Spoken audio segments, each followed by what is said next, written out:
மார்ட்டினுடைய சுரண்டல் lottery business இல்லாம ஆதவ் அர்ஜுன் ரெட்டியை கற்பனையும் பண்ணக்கூடாது. அப்படிப்பட்ட ஆளும் ஆதவ் அர்ஜுன் ரெட்டி இல்ல.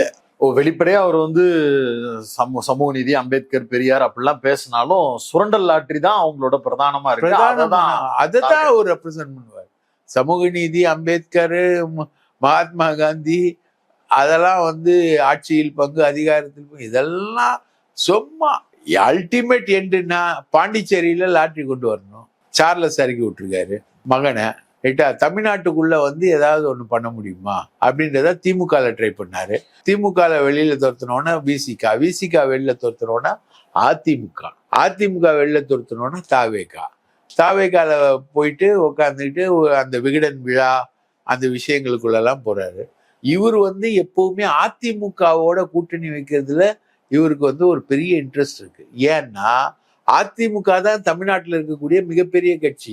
அடுத்து ஆட்சிக்கு வந்தாலும் ஆட்சி அதிகாரத்துல டாமினேட் பண்றது அதிமுக தான். ஸோ அதிமுக மூலம் தான் லாட்டரியை கொண்டு வர முடியும். அதிமுக வந்து வெளிப்படையா ஆதவ் அர்ஜுன் ரெட்டிய வந்து கட்சியில சேர்க்க விரும்பல. அவங்க என்ன காம்ப்ரமைசிங் ஃபார்முலா தெரியுமா? நீங்க ஒரு தனியா ஒரு கட்சி ஆரம்பிங்க, நம்ம கூட கூட்டணிக்கு வாங்க. எடப்பாடி அதெல்லாம் இல்லைன்னு சொல்லிட்டு தான் அவர் தாவேகா